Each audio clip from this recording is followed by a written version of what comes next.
सोनपुर गांव में केशव नाम का एक गरीब मजदूर रहता था। मजदूरी का काम मिल जाए तो परिवार का पेट भर जाए, नहीं तो परिवार रूखी सूखी खाकर ही सो जाता था। एक दिन, सुनो जी, तुम एक काम क्यों नहीं करते? इस गांव में तो कोई काम मिलने से रहा। तुम वो पहाड़ी के पार वाले गांव में भी तो जाकर कोई काम ढूंढ सकते हो, शायद कोई काम मिल जाए। पर कमला, उस पहाड़ी का रास्ता बहुत खराब है, ज्यादातर सुनसान ही रहती है पहाड़ी। पर कुछ तो करना पड़ेगा जी, बच्चों को कब तक रूखा सूखा खिलाते रहेंगे? कोशिश तो करनी ही पड़ेगी ना जी। ठीक है कमला, मैं कल सुबह ही दूसरे गांव के लिए निकल जाऊंगा, ठीक है, ताकि समय से वापस आ सकूं। कमला अगले दिन केशव को कुछ भुने चने और गुड़ बांध कर देती है। सुनो, ये कुछ भुने चने और गुड़ लेते जाओ, रास्ते में भूख लगेगी तो खा लेना। केशव मजदूरी करने के लिए दूसरे गांव निकल पड़ता है। वो उस पहाड़ी के रास्ते चलता जाता है। आधे रास्ते चलने पर केशव थक जाता है। वो सोचने लगता है, थोड़ी देर यहीं इस पेड़ के नीचे आराम कर लेता हूँ, फिर आगे बढ़ूंगा। अरे, कमला ने ये भुने हुए चने और गुड़ दिया था, थोड़े खाकर भूख मिटा लेता हूँ। केशव जैसे ही चने और गुड़ खाने लगता है, एक चींटी उसके पास आती है। भैया, क्या थोड़े से गुड़ और चने मुझे दे सकते हो? मैं और मेरी बहनें भूखी हैं। हमने बहुत दिनों से कुछ नहीं खाया है। तुम्हारी बड़ी मेहरबानी होगी। हाँ, ये लो, तुम इन गुड़ और चनों से अपना और अपनी बहनों का पेट भर लो। चींटी खुशी खुशी वो गुड़ और चने अपनी बहनों को खिलाती है। जैसे ही चींटियां गुड़ और चने खाती हैं, देखते ही देखते वो सब सुंदर परियां बन जाती हैं। केशव ये सब देखकर हैरान रह जाता है। शुक्रिया रागीर, आज तुम्हारी वजह से हम श्राप से मुक्त हो गई। हम परीलोक से धरती पर घूमने निकली थी। इस पेड़ के नीचे एक महात्मा भोजन कर रहे थे। हमने भूल से उनके भोजन में कंकड़ फेंक दिए, जिससे उन्होंने हमें चींटी बना दिया और श्राप दिया कि जब तक कोई राहगीर हमें भोजन नहीं देगा, हम अपने असली रूप में नहीं आ पाएंगी। पर तुम इस पहाड़ी पर कैसे? यहाँ तो कोई नहीं आता जाता। केशव परियों को सारी आपबीती सुनाता है, जिसे सुनकर परियां भी बहुत दुखी होती हैं। वो केशव से कहती हैं, तुम चिंता मत करो केशव, तुमने आज हमारी सहायता की है, इसलिए हम भी बदले में तुम्हें कुछ देना चाहते हैं। ये जादुई चूल्हा है, इस पर बर्तन रखते ही ये जल उठेगा और तुम जो भी कुछ खाने को मांगोगे बर्तन में पक जाएगा। मैं तुम्हें एक मंत्र बताती हूँ। जैसे ही तुम एक थी दुल्हन एक था दूल्हा, बंद हो जा जादुई चूल्हा बोलोगे, चूल्हा खाना पकाना रोक देगा। केशव को जादुई चूल्हा देकर परियां अपने लोक में वापस चली जाती हैं। केशव वो चूल्हा लेकर खुशी खुशी घर वापस आ जाता है। अरे, तुम तो बहुत जल्दी वापस आ गए, और ये चूल्हा कैसा? अरे कमला, रुको, मैं तुम्हें एक जादू दिखाता हूँ। तुम एक पतीली लेकर आओ। हाँ। कमला एक खाली पतीली लेकर आती है। केशव पतीली को जादुई चूल्हे पर रखता है और चूल्हा जल उठता है। केशव दाल बोलता है और पतीली दाल से भर जाती है। केशव एक एक करके चूल्हे पर बर्तन रखता जाता है और मिनटों में सारा खाना बनकर तैयार हो जाता है। ये देखकर कमला और बच्चे बहुत खुश होते हैं। देखा कमला, मिनटों में सारा खाना इस चूल्हे पर तैयार हो रहा है। और कुछ चाहिए तो बोलो। बस बस, अभी इतना बहुत है हमारे लिए। ठीक है, मैं इस चूल्हे को अब बंद कर देता हूँ। एक थी दुल्हन एक था दूल्हा, बंद हो जा जादुई चूल्हा। केशव मंत्र बोलता है और चूल्हा बंद हो जाता है। अब केशव के परिवार को भूखा भी नहीं सोना पड़ता था। एक दिन, सुनो जी, मैं सोच रही हूँ क्यों ना हम एक चाय का ढाबा खोल लें। इस चूल्हे पर चाय और पराठे बनाकर बेचा करेंगे, इससे थोड़ी कमाई भी होनी शुरू हो जाएगी और तुम्हारी काम की तलाश भी बंद हो जाएगी। कह तो तुम ठीक रही हो कमला, बिल्कुल ठीक है। अब मैं एक दुकान किराए पर ले लेता हूँ। जो पैसे आएंगे उससे किराया भी भर देंगे और घर खर्च भी निकल आएगा। केशव घर के नजदीक ही एक छोटी सी दुकान किराए पर ले लेता है और जादुई चूल्हा रखकर चाय बनानी शुरू कर देता है। धीरे धीरे केशव का चाय नाश्ते का ढाबा चल पड़ता है। आने जाने वाले लोग केशव के ढाबे पर रुककर चाय पराठे खाया करते थे। जिन गरीबों के पास पैसे नहीं होते थे, केशव उन्हें मुफ्त में ही खाना बांट दिया करता था। उसे अपनी गरीबी के दिन याद थे। धीरे धीरे केशव की गरीबी की हालत में सुधार होने लगता है। एक दिन, अरे भाई केशव, कैसे हो? अरे मोहन, अरे तुम शहर से कब आए भैया? हैं? गांव का तो रास्ता ही भूल गए लगता है। बस काम से फुर्सत ही नहीं मिलती। वो तुम्हारी भाभी को यहाँ गांव में कुछ काम था ना, तो 2-1 दिन के लिए आए हैं। मैंने सुना है तेरे तो वारे न्यारे ही हो गए हैं। तूने ढाबा खोल लिया यार, जिसकी चर्चा पूरे गांव में हो रही है। हाँ मित्र, बस सब भगवान की कृपा है। बात कुछ और ही है। ये ऐसे नहीं मानेगा, मुझे सच का पता लगाना ही होगा। अगले दिन केशव ढाबे पर जाता है। मोहन भी उसके पीछे पीछे जाता है। अरे मोहन, अरे इतनी सुबह सुबह। मैंने सोचा कल वापस शहर जा रहा हूँ, तो आज तुम्हारे ढाबे पर ही चाय नाश्ता कर लूं, है कि नहीं? पता नहीं शहर से फिर कब आना हो। हाँ मोहन, बिल्कुल बिल्कुल भाई, ये भी कोई कहने की बात है। अरे तुम बैठो, मैं तुम्हारे लिए चाय और पराठा लेकर आता हूँ ना। केशव ढाबे की रसोई में चला जाता है। मोहन केशव को छुपकर देखने लगता है। ये क्या जादू है?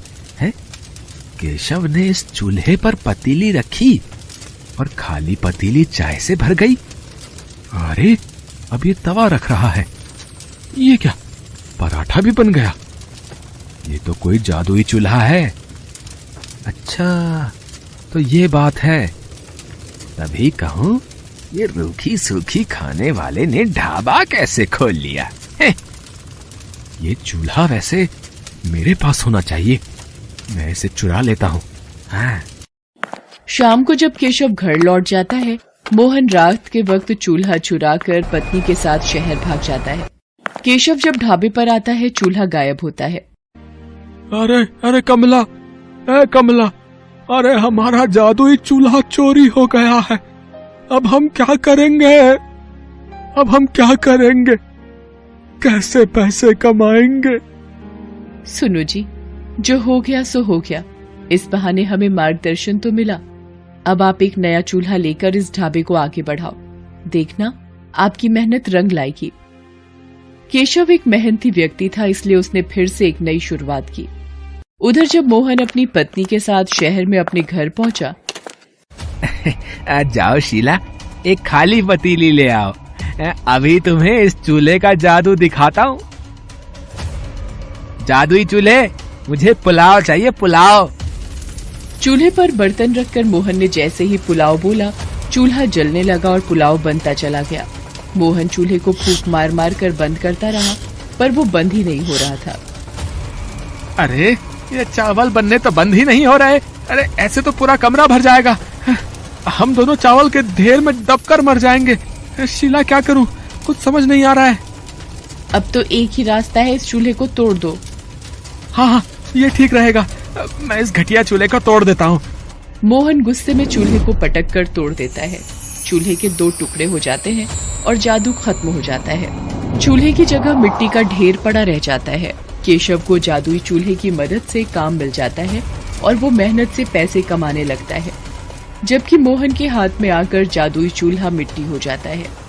किस्मत भी उनका ही साथ देती है जो ईमानदार और नेक दिल होते हैं। चोर और मक्कार व्यक्तियों के हाथ सदा ही खाली रह जाते हैं।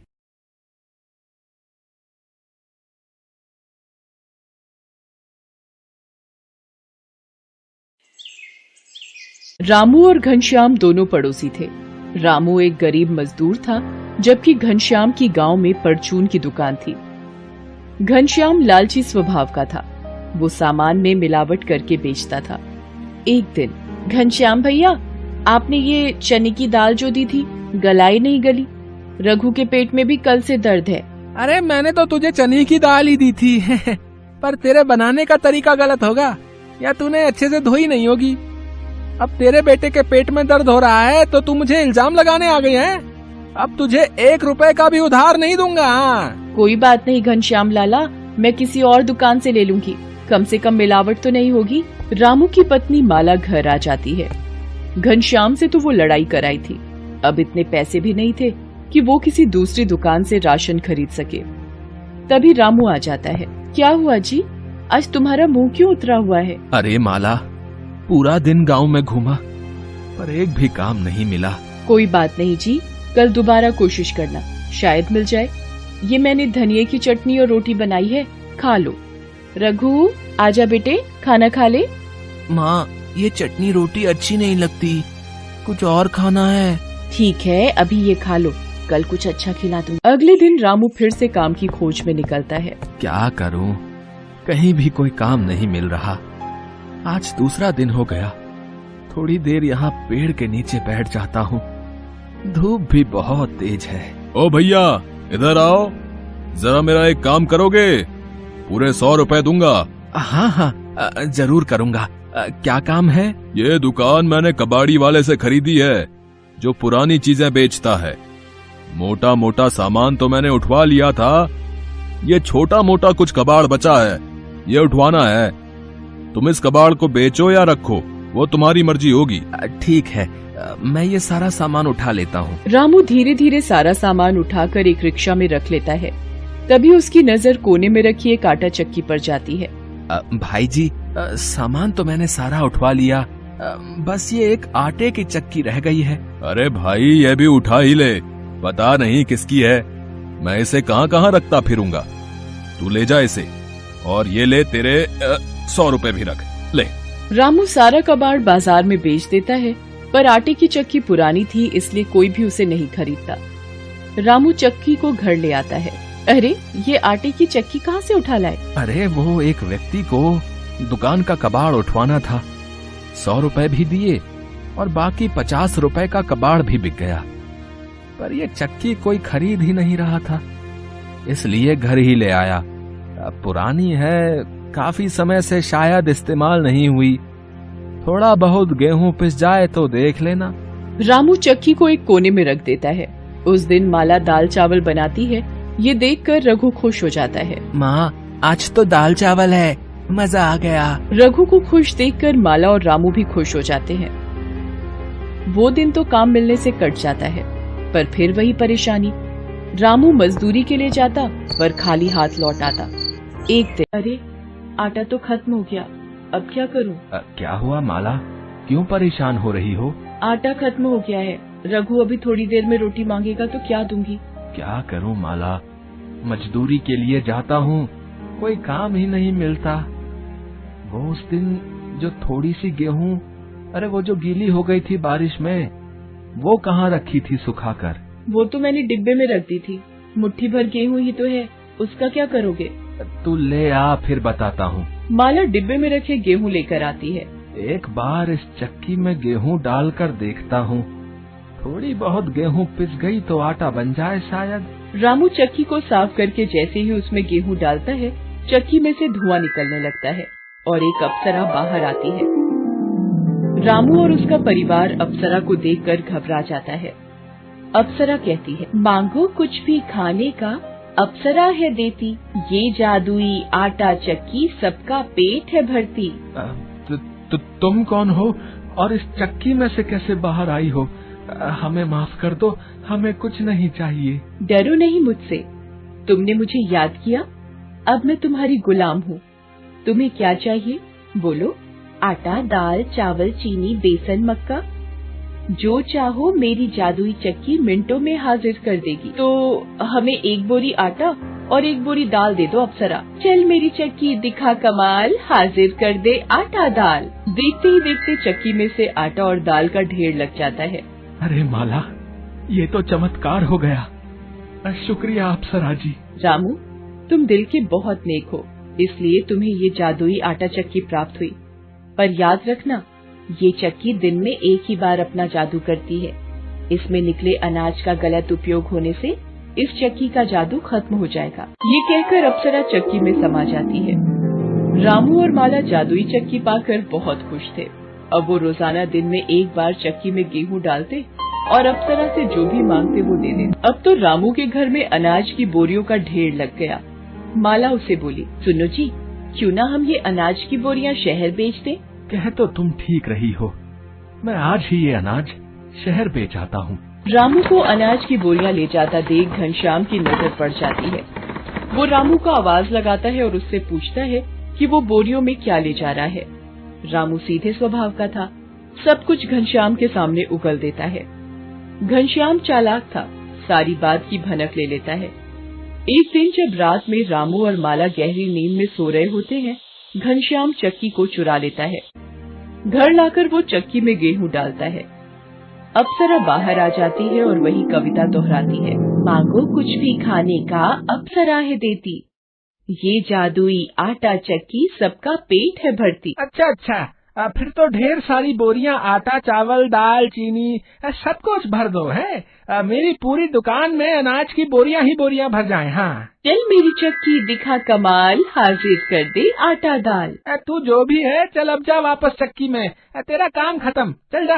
अप्सरा बिना कुछ बोले वापस चक्की में समा जाती है। घनश्याम एक बार चक्की का इस्तेमाल कर चुका था। उसे पता नहीं था कि चक्की दिन में एक ही बार जादू करती है। वो दोबारा चक्की में गेहूं डालता है, पर अप्सरा बाहर नहीं आती।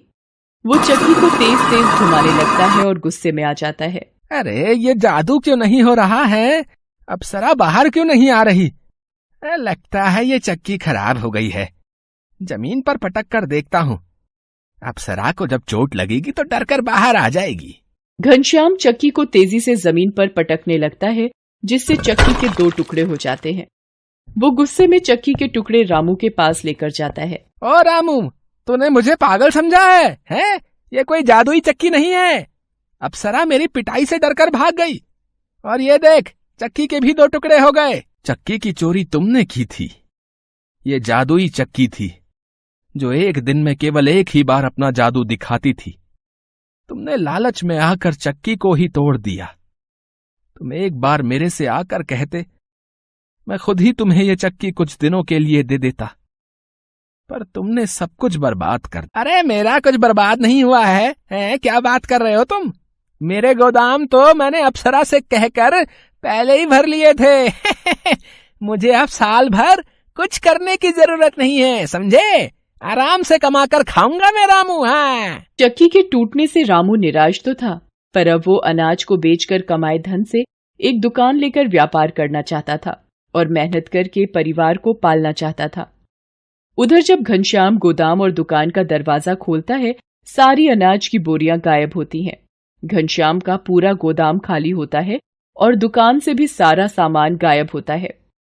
घनश्याम अपना सिर पीट लेता है। जो बोरियां उसे अप्सरा ने जादुई आटा चक्की से दी थी, चक्की के टूटने से वो सब गायब हो गई और सारा जादू खत्म हो गया। घनश्याम को बेईमानी का सबक मिल गया था। उधर रामू ने एक दुकान खरीदकर अनाज के बेचे रुपयों से नया व्यापार शुरू किया। रामू की नीयत अच्छी थी, इसलिए उसे मीठा फल प्राप्त हुआ, जबकि घनश्याम की नीयत में खोट था, उसे कड़वे फल का स्वाद चखना पड़ा।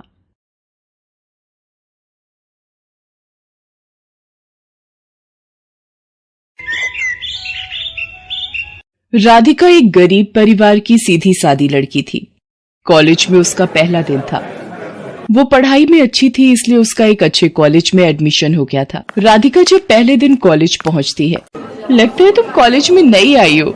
इस कैंटीन में ये टेबल बुक है, यहाँ पर ऐश्वर्या की जगह है, वही अक्सर इस टेबल पर बैठती है। यहाँ से उठो और सामने वाली टेबल पर जाकर बैठो। ये ऐश्वर्या कौन है? तुम ऐश्वर्या को नहीं जानती? हमारे कॉलेज की शान है वो। ये लो, आ गई हमारी ऐश्वर्या। तुषार, मेरे लिए एक सॉफ्ट ड्रिंक लेकर आओ। क्या बात है, तुम्हारी नजरें किसे ढूंढ रही हैं ऐश्वर्या? क्या बात है, आज राहुल कॉलेज नहीं आया क्या? पूरा कॉलेज तुम पर मरता है और तुम हो कि राहुल पर मरती हो।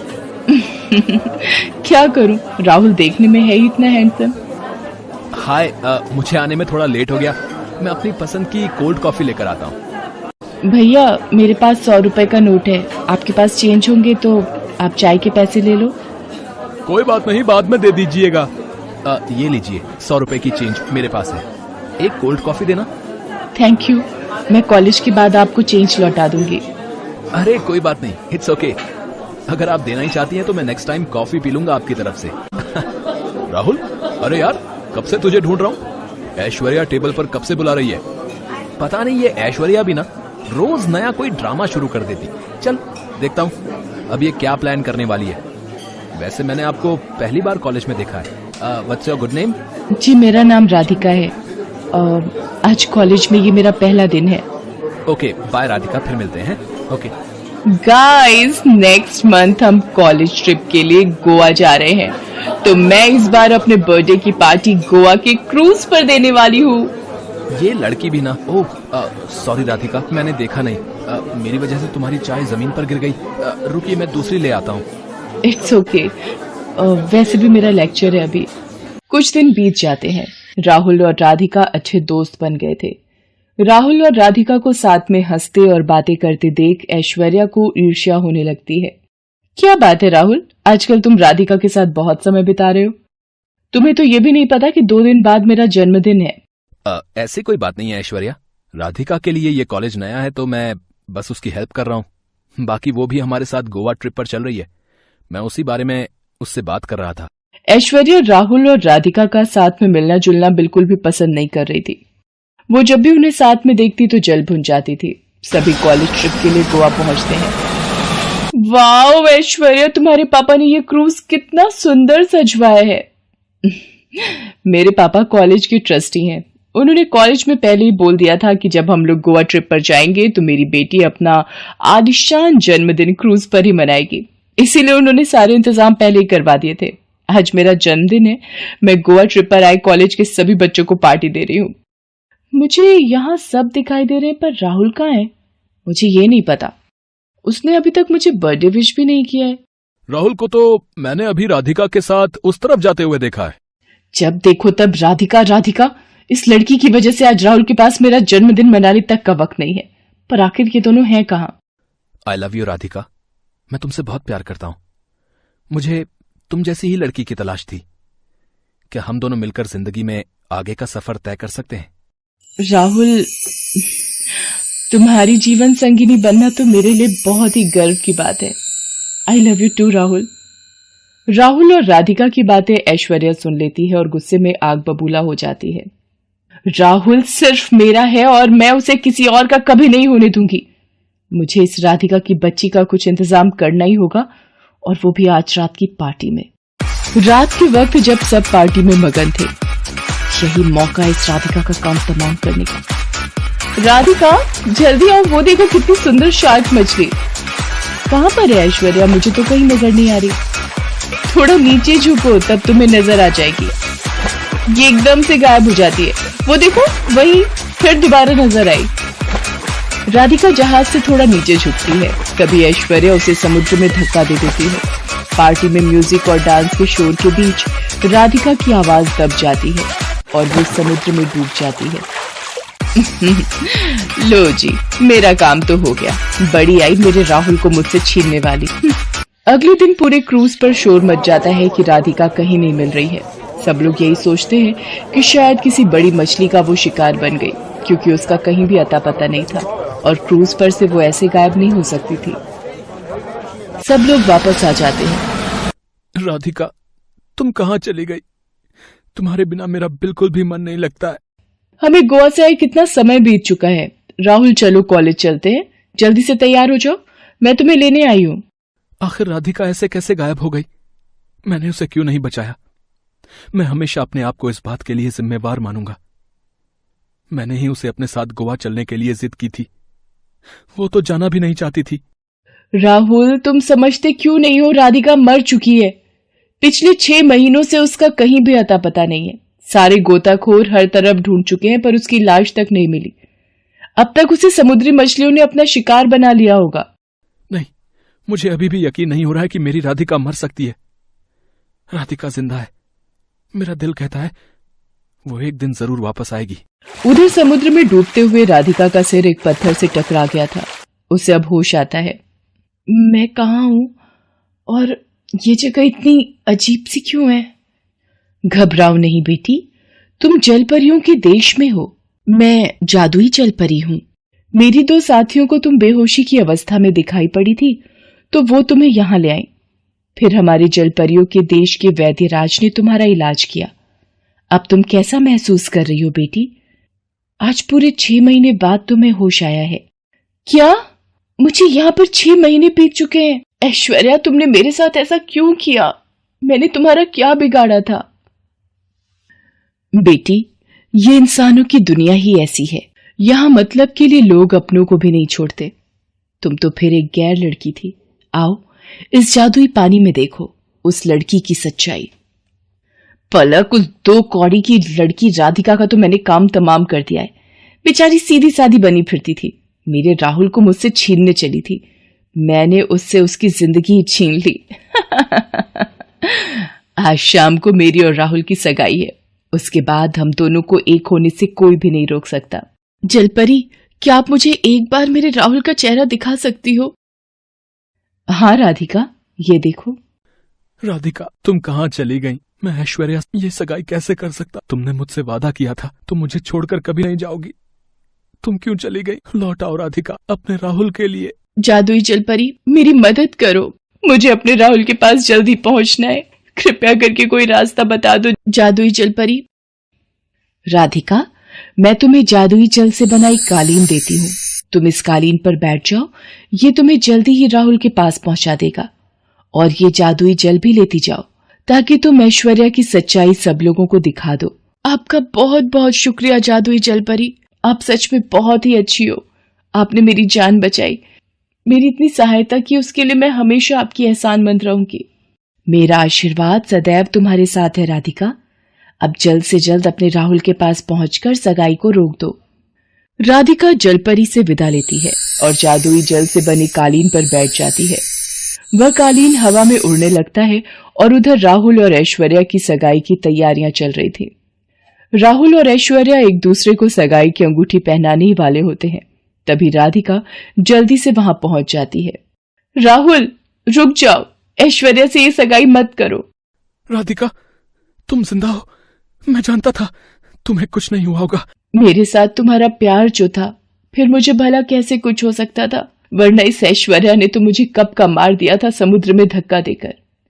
राहुल, ये लड़की झूठ बोल रही है। मैंने इसे कोई धक्का नहीं दिया था। ये तुम्हारी और मेरी सगाई को रोकना चाहती है। चलो राहुल, हमें देर हो रही है। राहुल, मेरे पास सबूत है जो तुम्हें और सबको बताएगा कि किस तरह से इसने मुझे समुद्र में धक्का दिया था। ये देखो। राधिका हवा में जादुई पानी उछालती है और एक दृश्य बन जाता है जिसमें सब कुछ सामने आ जाता है। ऐश्वर्या घबरा कर रोने लगती है। ऐश्वर्या, तुम्हें अपनी दोस्त कहते हुए भी मुझे शर्म आती है। तुमने मेरे प्यार, मेरी राधिका को मारने की कोशिश की। मेरी नजरों से दूर हो जाओ राधिका। मैं ऐसी मंडप में तुमसे सगाई करूंगा, सबके बीच। ऐश्वर्या, मैं चाहती तो तुम्हें पुलिस के हवाले भी कर सकती थी, पर मैं ये नहीं करूंगी। किसी के सच्चे प्यार को दूर करने का क्या नतीजा होता है, शायद अब तुम्हें समझ आ गया होगा। अगर ऐसा ही सच्चा प्यार तुम राहुल से करती तो तुम मुझे मारने की कोशिश न करती, बल्कि उसको अपने दिल से जीतने की कोशिश करती। और फिर उसी मंडप में राहुल और राधिका आपस में सगाई करते हैं। जादुई जलपरी की मदद से आज दोनों फिर से एक दूसरे का साथ पाकर खुश थे। हेलो दोस्तों, कैसे हैं आप सब? हमारी कहानियां देखने के लिए हमारे चैनल को सब्सक्राइब कीजिए और हाँ, बेल आइकॉन पर क्लिक करना मत भूलिएगा।